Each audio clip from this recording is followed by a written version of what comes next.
Hello दोस्तों, I hope आप सभी सेफ होंगे, हेल्दी होंगे और अपनी नॉलेज को बढ़ा रहे होंगे। मेरा नाम है Sandeep and I welcome you all to Tricket. दोस्तों, आज की वीडियो में हम बात करेंगे इंडिया के बारे में।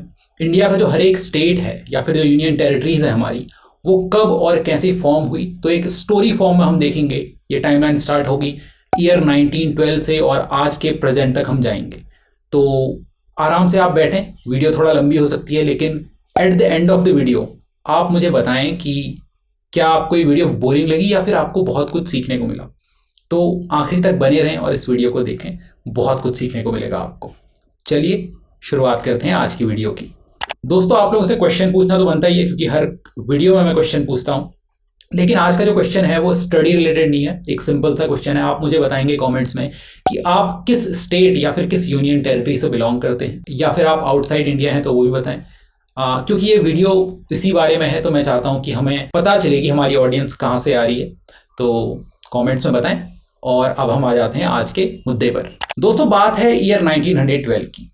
ईयर 1912 में एक टेरिटरी हुआ करती थी बहुत बड़ी, जिसका नाम था बंगाल प्रेसिडेंसी। आप ये रेड कलर में देख सकते हैं, बहुत बड़ी टेरिटरी है ये।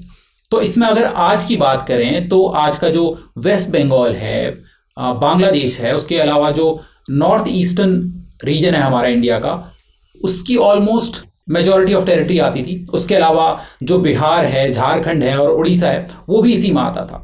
तो ईयर 1912 में क्या हुआ कि इस बंगाल प्रेसिडेंसी से सबसे पहले अलग हुआ बिहार। और जब मैं बिहार बोल रहा हूं तो 1912 में बिहार का मतलब है आज का बिहार प्लस उड़ीसा वाला रीजन। तो बिहार भी बड़ा हुआ करता था उस समय पे। उसके बाद ईयर 1936 में क्या होता है कि जो ये बिहार वाला रीजन था, उससे उड़ीसा वाला जो रीजन है वो अलग हो गया और एक नया टेरिटरी बना उड़ीसा। ठीक है। और ये जो टेरिटरी बनी उड़ीसा की, इसको लिंग्विस्टिक बेसिस पर बनाया गया, यानी कि भाषा के आधार पर ये इंडिया का आप कह सकते हैं कि पहला स्टेट था, लेकिन ये इंडिपेंडेंस से पहले बना था। और दोस्तों, कुछ और बात अगर हम जाने तो एक्चुअल में एक एक्ट आया था जिसको बोलते हैं गवर्नमेंट ऑफ इंडिया एक्ट 1935। ठीक है, ब्रिटिश पार्लियामेंट में ये एक्ट आया था। इसी की वजह से यहीं पे इस एक्ट में ही कहा गया था कि बिहार से अलग होकर उड़ीसा बनाया जाएगा। साथ ही एक और बात बोली गई थी कि ब्रिटिश इंडिया से एक टेरिटरी अलग हो जाएगी, और वो टेरिटरी कौन सी थी? बर्मा की। बर्मा यानी कि आज का जो म्यांमार है वो। तो इससे आपको क्या पता चलता है कि पहले जो बर्मा है यानी कि जो म्यांमार है, वो इंडिया की ही टेरिटरी हुआ करता था। ठीक है। और ये सब चीजें डिसाइड किस चीज से की गई? Government of India act of 1935 से। और इसी एक्ट के चलते 1936 में तो उड़ीसा अलग हुआ, और 1937 में बर्मा इंडिया से अलग हो गया, यानी कि म्यांमार इंडिया से अलग हो गया। अब बढ़ते हैं आगे। तो अब हम सीधा आ जाते हैं ईयर 1947 में। आप सभी को बताया कि ईयर 1947 में इंडिया और पाकिस्तान का पार्टीशन हुआ। तो पार्टीशन से पहले इंडिया कुछ ऐसा दिखाई देता था, इंडिया की टेरिटरी कुछ ऐसी दिखाई देती थी। तो जितने भी आपको येलो कलर में एरिया दिखाई दे रहा है, वो टेरिटरीज थी ब्रिटिश इंडिया की। उसके अलावा जितना आपको पिंक कलर में एरिया दिखाई दे रहा है, वो थे प्रिंसली स्टेट्स, यानी कि जिन एरियाज को राजा रजवाड़ों के द्वारा गवर्न किया जाता था, यानी कि वहां पे राजाओं का शासन चलता था। तो जब इंडिया और पाकिस्तान का पार्टीशन होने की बात फिक्स हो गई, तो इन प्रिंसली स्टेट्स को कहा गया कि या तो आप इंडिया का पार्ट हो जाओ, या फिर आप पाकिस्तान का पार्ट हो जाओ, या फिर आपको यह भी चॉइस दी गई कि अगर आप एक इंडिपेंडेंट स्टेट की तरह रहना चाहते हैं तो आप वैसे भी रह सकते हैं। अब इंडिया से हम पर्टिकुलरली बात करें तो सरदार वल्लभ भाई पटेल का यहाँ पर बहुत बड़ा रोल था। उन्होंने इंडिया की टेरिटरी के आसपास जो भी प्रिंसली स्टेट्स थे, most of the princely states को मनाया, या फिर जो सीधे तरीके से नहीं मान रहे थे तो स्टिक वाला यूज किया और उनको इंडिया का पार्ट बना लिया। लेकिन कुछ स्टेट्स थे जो आसानी से नहीं मान रहे थे। अगर उनमें से कुछ प्रमुख स्टेट्स की बात करें तो जैसे कश्मीर था, तो आप देख सकते हैं यहाँ पर कश्मीर, जम्मू एंड कश्मीर। तो ये एक इंडिपेंडेंट स्टेट की तरह रहना चाहते थे, ना ये इंडिया का पार्ट बनना चाहते थे, ना ही पाकिस्तान का पार्ट बनना चाहते थे। लेकिन फिर बाद में सिचुएशन ऐसी अराइज हुई कि इनको 26 अक्टूबर 1947 को इंडिया के साथ एक ट्रीटी या फिर कहें इंस्ट्रूमेंट ऑफ एक्सेशन साइन करना पड़ा, और जम्मू एंड कश्मीर इंडिया का पार्ट बन गया। फिर उसके बाद जूनागढ़ जो है, ये एक्चुअली पाकिस्तान का पार्ट बनना चाहते थे, लेकिन बाद में वहां पर रेफरेंडम वगैरह कराए गए, और 20 फरवरी 1948 को ये टेरिटरी भी इंडिया का पार्ट बन गई। ऐसे ही हैदराबाद एक बहुत बड़ा प्रिंसली स्टेट, यहाँ पे आप देख सकते हैं।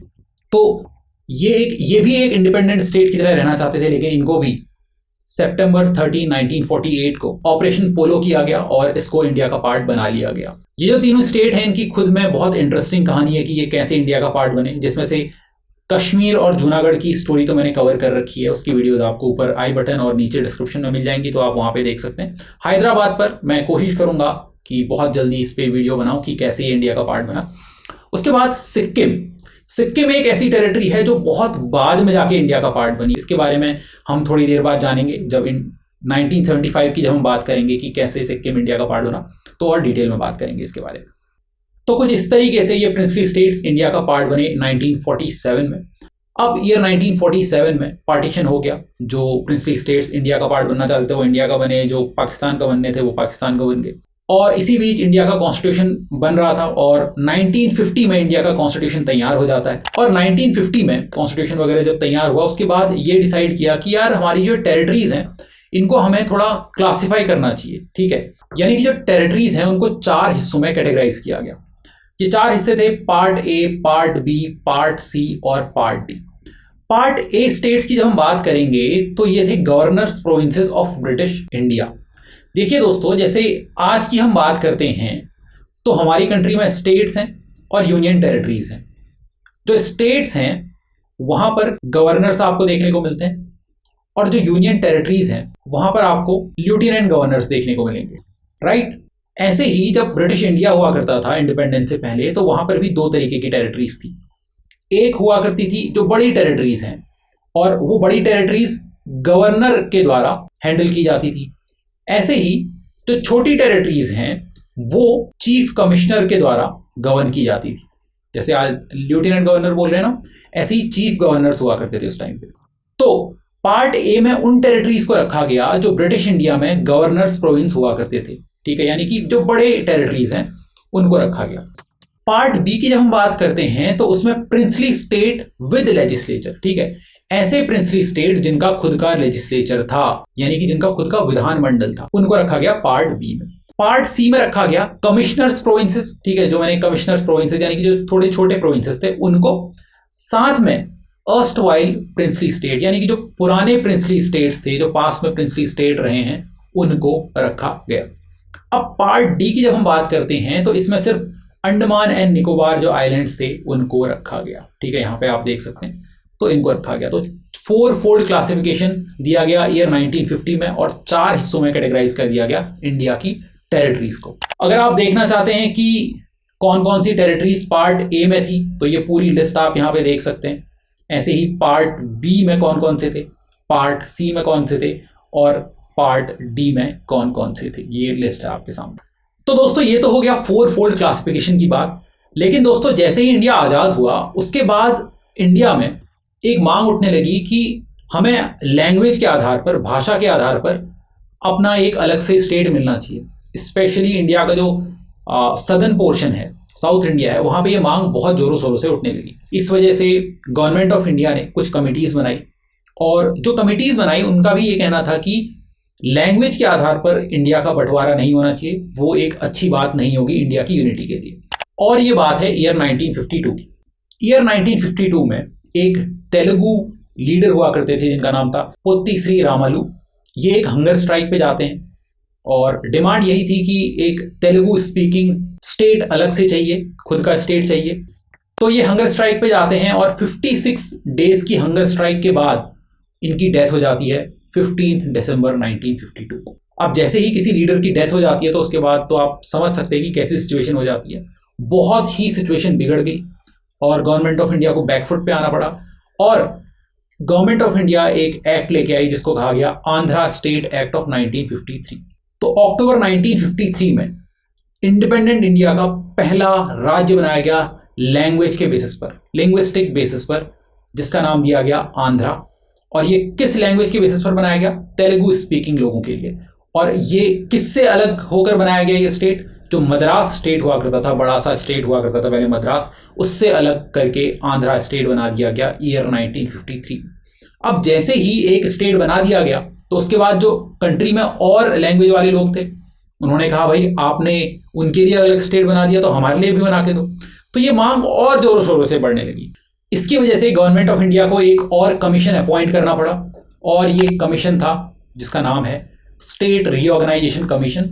इसके जो चेयरमैन थे वो फजल अली साहब थे, इसीलिए इसको फजल अली कमीशन भी कहा जाता है और इसको दिसंबर 1953 में सेटअप किया गया और इन्होंने अपनी रिपोर्ट देने में काफ़ी टाइम लिया। सितंबर 1955 में इन्होंने रिपोर्ट दी और फाइनली इन्होंने कहा कि लैंग्वेज के आधार पर इंडिया में स्टेट रिऑर्गेनाइज किए जा सकते हैं, यानी कि बनाए जा सकते हैं। लेकिन इन्होंने वन लैंग्वेज वन स्टेट वाली थ्योरी को रिजेक्ट कर लिया। इन्होंने बोला कि ठीक है, लैंग्वेज के आधार पर इंडिया में हम स्टेट बना सकते हैं, लेकिन ऐसा नहीं होना चाहिए कि हर लैंग्वेज के लिए अलग स्टेट हो। अगर ऐसा होने लगे तो इंडिया में तो इतनी सारी लैंग्वेजेस हैं, छोटे छोटे कितने सारे स्टेट्स बन जाएंगे। ठीक है, इन्होंने कहा कि भाई इंडिया की यूनिटी को भी आपको ध्यान में रखना है, इंडिया का एडमिनिस्ट्रेशन जो है उसको भी ध्यान में रखना है और उसके हिसाब से स्टेट लैंग्वेज के आधार पर बनाए जा सकते हैं। तो ये रिपोर्ट आई सितंबर 1955 में। लेकिन इससे पहले यानी कि 1954 में एक और चीज इंडिया में घटी थी, वो ये थी कि इंडिया में नई टेरिटरीज जुड़ी थी। वो नई टेरिटरीज कौन सी थी? दादरा एंड नगर हवेली, ठीक है, और पौंडीचेरी। दादरा एंड नगर हवेली की बात करें तो ये पोर्चुगीज की एक टेरिटरी हुआ करती थी और पोर्चुगीज से 1954 में इसको ले लिया गया और इंडिया का पार्ट बना दिया गया। ऐसे ही पौंडीचेरी की बात करें तो ये फ्रांस की टेरिटरी हुआ करती थी और ये भी 1954 में इंडिया का पार्ट बन गई। हालांकि इनको स्टेट या यूनियन टेरिटरी का स्टेटस उस समय नहीं दिया गया था। बाद में दादरा एंड नगर हवेली को एक यूनियन टेरिटरी बनाया गया ईयर 1961 में और पौंडीचेरी को एक यूनियन टेरिटरी बनाया गया 1962 में। अब आ जाते हैं वापस जो फजल अली कमीशन था या फिर स्टेट रिऑर्गेनाइजेशन कमीशन था उसकी रिपोर्ट पर। तो इस रिपोर्ट के बेसिस पर एक नया कानून लाया गया ईयर 1956 में। इस कानून को कहा जाता है स्टेट रिऑर्गेनाइजेशन एक्ट। अब स्टेट रिऑर्गेनाइजेशन एक्ट के तहत जो 4 फोल्ड क्लासिफिकेशन था ना, जो part A, part B, part C, part D states हुआ करते थे, वो वाला क्लासिफिकेशन खत्म कर दिया गया। अब कहा गया कि इंडिया में 2 ही तरीके के क्लासिफिकेशन होंगे, एक होंगे स्टेट, दूसरा होगा यूनियन टेरिटरीज। तो एज अ रिजल्ट 1 नवंबर 1956 को इंडिया में 14 स्टेट्स थे और 6 यूनियन टेरिटरीज थी। अगर आप इस लिस्ट को देखेंगे तो आपको 14 स्टेट्स यहां पे दिख जाएंगे। आंध्र प्रदेश जो 1953 में बन गया था, Assam, Bihar, Bombay, Jammu and Kashmir, Kerala, MP, Madras, Mysore, Orissa, Punjab, Rajasthan, Uttar Pradesh, West Bengal.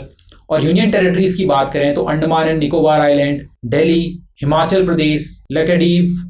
ये यहाँ पे जो आपको नाम दिखाई दे रहा है ये थोड़ा आपको अलग दिखाई दे रहे होंगे। एक्चुअली पहले इनका नाम ये था, फिर ईयर 1973 में जाकर इनको ही लक्षद्वीप आइलैंड का नाम दे दिया गया था। उसके अलावा मणिपुर और त्रिपुरा ये भी पहले यूनियन टेरिटरीज हुआ करती थी। अब बढ़ते हैं आगे और देखते हैं टाइमलाइन की कब कौन सा स्टेट बना। ठीक है, तो 1953 में हम बात कर ही चुके हैं कि आंध्र प्रदेश बना दिया गया मद्रास से अलग करके। उसके बाद 1956 में हमने देखा कि 14 स्टेट्स बन गए और 6 यूनियन टेरिटरीज बनी। तो जो नए स्टेट्स बने थे 1956 में वो थे कर्नाटका, केरला, मध्य प्रदेश और राजस्थान। ठीक है, इनको मिलाकर ही टोटल 14 स्टेट्स थे। ठीक है, इसको अलग से मत समझ लेना। तो 1956 में फिलहाल हमारे पास 14 स्टेट्स हो गए और 6 यूनियन टेरिटरीज हो गई। अब बढ़ते हैं ईयर 1960 में। 1960 से पहले जो गुजरात और महाराष्ट्र है और थोड़ा कर्नाटका का जो रीजन है वो एक ही हुआ करता था और उसको कहा जाता था बॉम्बे। तो जो बॉम्बे स्टेट था अब उसको 2 हिस्सों में डिवाइड कर दिया गया और बॉम्बे में से अलग करके निकाल दिया गया गुजरात। ठीक है, और गुजरात 15वां स्टेट बन गया इंडिया का। तो काफ़ी सारे प्रदर्शन वगैरह चल रहे थे एक अलग गुजराती स्टेट बनाने के लिए, तो उसकी वजह से ये चीज़ की गई और महाराष्ट्र में भी ऐसी मांगें उठ रही थी तो एक अलग से स्टेट बना दिया गया। अब उसके बाद ईयर 1963 में असम एक बहुत बड़ी टेरिटरी हुआ करती थी। इनफैक्ट जो नॉर्थ ईस्टर्न स्टेट हैं वहाँ पर ऑलमोस्ट पूरी टेरिटरी को असम ही कहा जाता था पहले। 1950 के बाद जो पूरा नॉर्थ ईस्ट का टेरिटरी हुआ करता था ऑलमोस्ट पूरा वो असम था। बस उसमें आप त्रिपुरा, मणिपुर हटा दें जो कि यूनियन टेरिटरीज थी, उससे पहले वो प्रिंसली स्टेट्स हुआ करते थे। तो असम में से एक नया स्टेट काट करके बनाया गया जिसको नाम दिया गया नागालैंड का, और असम का जो नागा हिल्स वाला एरिया था उसको अलग कर दिया गया और नागालैंड को बनाया गया। कब? 1963 में, और ये इंडिया का 16th स्टेट बन गया। उसके बाद आता है एक इंपॉर्टेंट ईयर 1966 का। 1966 में क्या हुआ कि पंजाब एक बड़ा टेरिटरी हुआ करता था उस टाइम पे। अब पंजाब में भी ये डिमांड्स उठ रही थी कि वहां पे एक पंजाबी स्पीकिंग रीजन था और दूसरा हिंदी स्पीकिंग रीजन था। तो कहा जा रहा था कि पंजाबी स्पीकिंग और हिंदी स्पीकिंग रीजन को अलग कर दिया जाए। एज अ रिजल्ट 1966 में पंजाब से अलग करके बनाया गया हरियाणा, ठीक है, और हरियाणा इंडिया का 17th स्टेट बन गया। और उसके अलावा पंजाब की कुछ टेरिटरीज थी वो हिमाचल प्रदेश को भी ट्रांसफर कर दी गई, ठीक है। हिमाचल प्रदेश मैंने आपको बताया, हमने 1956 में देखा कि हिमाचल प्रदेश क्या था, उसको एक यूनियन टेरिटरी बना दिया गया था। अब ईयर 1971 की बात चल रही है, तो आप लोगों को पता ही होगा कि ईस्ट पाकिस्तान, जो पहले पाकिस्तान की एक टेरिटरी हुआ करती थी, वो बांग्लादेश के फॉर्म में एक नया कंट्री बन गया ईयर 1971 में। तो ईयर 1971 में हमारा हिमाचल प्रदेश बना और साथ ही एक नई कंट्री बांग्लादेश का भी निर्माण हुआ। अब बात आती है ईयर 1972 की। ईयर 1972 में हमें 3 स्टेट देखने को मिलेंगे। एक्चुअली एक एक्ट आता है, जिसको एक कानून आता है, यानी कि जिसको कहा जाता है the north eastern areas reorganisation act of 1971। तो हमारे पार्लियामेंट ने यह एक्ट पास किया गया और इस एक्ट के तहत 3 नए स्टेट बनाए गए। एक बनाया गया मणिपुर, एक बनाया गया त्रिपुरा, एक बनाया गया मेघालय। तो ये तीनों स्टेट कब बने? ईयर 1972 में। तो एक्ट आया 1971 में, कानून आया 1971 में, और एक्ट को इंप्लीमेंट किया गया 1972 में। तो मणिपुर और त्रिपुरा तो पहले से ही यूनियन टेरिटरीज थी, तो इनको एक तरह से अपग्रेड कर दिया गया और स्टेट बना दिया गया। मेघालय की जब बात करते हैं हम, तो असम में 3 रीजन्स हुआ करते थे पहले, गारो, खासी और जयंतिया। ये 3 हिली रीजन्स हुआ करते थे, उनको मिलाकर एक हिली स्टेट बना दिया गया जिसका नाम दिया गया मेघालय। साथ ही इसी एक्ट की वजह से 2 और चेंजेस किए गए टेरिटरीज में। एक बनाया गया आपका मिजोरम और एक बनाया गया आपका अरुणाचल प्रदेश। लेकिन इनको स्टेट नहीं बनाया गया, इनको बनाया गया यूनियन टेरिटरीज। और किससे अलग करके बनाया गया? आसाम से। तो 1972 के बाद अब हम बढ़ते हैं ईयर 1975 में। तो जैसा कि मैंने आपको बताया कि 1975 से पहले सिक्किम इंडिया का एक प्रोटेक्टरेट स्टेट था, ठीक है। इंडिया सिक्किम को पूरी तरह से कंट्रोल नहीं करता था, वहां पर राजा वाला शासन चलता था। इंडिया सिक्किम का सिर्फ जो एक्सटर्नल अफेयर्स के मैटर्स हैं, डिफेंस के मैटर्स हैं, डिप्लोमेसी के मैटर्स हैं, कम्युनिकेशन के मैटर्स हैं, वो हैंडल करता था। लेकिन फाइनली 1975 में सिक्किम को पूरी तरीके से इंडिया का एक स्टेट बना दिया गया और सिक्किम बना इंडिया का 22nd स्टेट, 22वां राज्य इंडिया का ये बन गया। सिक्किम को जब इंडिया का पार्ट बनाया गया पूरी तरीके से, उससे पहले यहाँ पर रेफरेंडम भी कराया गया जिसमें मेजॉरिटी ने कहा कि वो इंडिया का पार्ट बनना चाहती है। साथ ही यहाँ पर जो राजशाही चलती थी उसको भी टोटली एबॉलिश कर दिया गया ईयर 1975 में। तो अब आगे बढ़ते हैं और हम आ गए ईयर 1987 में। ईयर 1987 में मिजोरम और अरुणाचल प्रदेश, ठीक है, मैंने आपको बताया था कि इनको ईयर 1972 में यूनियन टेरिटरीज बना दिया गया था, लेकिन अब 1987 में इनको अपग्रेड कर दिया गया। यूनियन टेरिटरीज से इनको क्या बना दिया गया?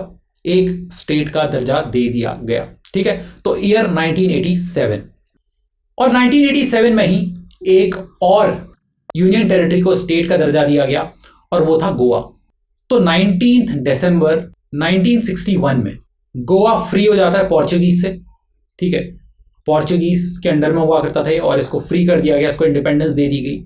इसी वजह से अगर आप गोवा में देखेंगे तो वहां पर 2 इंडिपेंडेंस डे मनाए जाते हैं। एक तो 19 दिसंबर 1961 को जब उनको पोर्चुगीज रूल से आज़ादी मिली, और एक जो इंडिया, ओवरऑल इंडिया का जो इंडिपेंडेंस डे होता है वो 15 अगस्त को मनाया जाता है। फिर 1961 में ही जब इनको आज़ादी मिल गई, Goa plus Daman and Diu, ठीक है, इन दोनों को मिलाकर एक यूनियन टेरिटरी बना दी गई थी।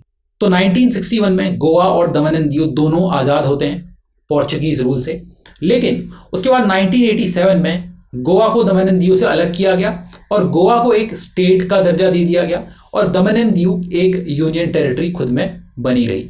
अब आ जाते हैं हम ईयर 2000 में, और ये इनफैक्ट सबको याद ही रहता है कि ईयर 2000 में 3 नए स्टेट बने थे, लेकिन इनका सीक्वेंस आपको पता होना चाहिए। एग्जाम्स में सीक्वेंस बहुत बड़ा रोल प्ले करता है और काफ़ी बार पूछा जाता है इससे। तो 3 स्टेट बने। सबसे पहला स्टेट आपको देखने को मिलेगा 1 नवंबर 2000 को। तो तीनों स्टेट नवंबर 2000 में बने। तो 1 नवंबर को छत्तीसगढ़ एक स्टेट बना। किससे अलग होकर बना? एमपी से, मध्य प्रदेश से अलग होकर। इसी तरीके से नवंबर 9 2000 को उत्तराखंड एक पहाड़ी राज्य बनाया गया। किससे अलग होकर? उत्तर प्रदेश से अलग होकर। और 15 नवंबर 2000 को झारखंड एक अलग स्टेट बनाया गया। किससे? बिहार से अलग होकर। तो छत्तीसगढ़ की बात करें, उत्तराखंड की बात करें, झारखंड की बात करें, सबके खुद के कुछ मुद्दे थे जिसकी वजह से वो अलग स्टेट फॉर्म करना चाहते थे। इन तीनों ही स्टेट का मेन मुद्दा ये था कि इन पर्टिकुलर टेरिटरीज को जो रिसोर्स एलोकेशन है वो सही से नहीं किया जा रहा था। तो ये डिमांड बहुत पहले से उठ रही थी कि अलग से स्टेट्स बनाए जाएं। तो ये 3 स्टेट बनाए गए नवंबर 2000 में। और अगर उत्तराखंड की बात करें तो पहले इसका नाम उत्तरांचल था और फिर ईयर 2007 में इसका नाम कर दिया गया उत्तराखंड। मैं उत्तराखंड से हूँ ना, तो थोड़ा मैंने सोचा एक्स्ट्रा इन्फॉर्मेशन शेयर कर देते हैं। ये मत सोचना कि पार्शियलिटी कर रहा हूँ मैं, ऐसा नहीं है, बस बता दिया। अब आ जाते हैं ईयर 2014 में। और ये तो इनफैक्ट सभी को पता होगा यार कि 2014 में जो हमारा आंध्र प्रदेश एक स्टेट है, उससे अलग होकर तेलंगाना एक नया स्टेट बनाया गया और ये इंडिया का 29th स्टेट हो गया। डेट की बात करें तो 2 जून 2014। उसके बाद 2019 तो आपको याद ही होगा। 2019 में क्या किया गया? जम्मू एंड कश्मीर जो एक राज्य हुआ करता था उसको 2 हिस्सों में डिवाइड कर दिया गया और 2 नई यूनियन टेरिटरीज बना दी गई। एक यूनियन टेरिटरी होगी जम्मू एंड कश्मीर और दूसरी यूनियन टेरिटरी होगी लद्दाख। ठीक है। अब 2019 में ही, ठीक है, ऑलमोस्ट जब 2019 खत्म हो रहा था तो एक और काम कर दिया गया गवर्नमेंट ऑफ इंडिया के द्वारा। इन्होंने क्या किया कि दादरा एंड नगर हवेली जो है और साथ ही में जो दमन एंड दीव है, ये पहले 2 सेपरेट यूनियन टेरिटरीज हुआ करती थी, इन दोनों को मर्ज कर दिया गया और एक सिंगल यूनियन टेरिटरी बना दी गई। तो अब आप लोगों के लिए क्वेश्चन ये है कि आप मुझे कमेंट्स में बताएंगे कि फिलहाल इंडिया में कितने स्टेट्स हैं और कितनी यूनियन टेरिटरीज हैं। बहुत लोगों को इस चीज में कंफ्यूजन रहता है, तो मैं देखता हूं कितने लोग सही आंसर करते हैं। अब मुझे कमेंट्स में बताएं कि किन किन लोगों ने वीडियो को आखिरी तक देखा और आपको ये वीडियो कैसा लगा, कितनी वैल्यू एडिशन आपकी लाइफ में हुई, ये मुझे जरूर बताएं। मैं आपके कमेंट्स का वेट करूंगा और मैं आपसे मिलता हूं नेक्स्ट वीडियो में। तब तक अपनी हेल्थ का ख्याल रखें, अपने आसपास लोगों का ख्याल रखें और अपनी नॉलेज को बढ़ाते रहें। जय हिंद, जय भारत।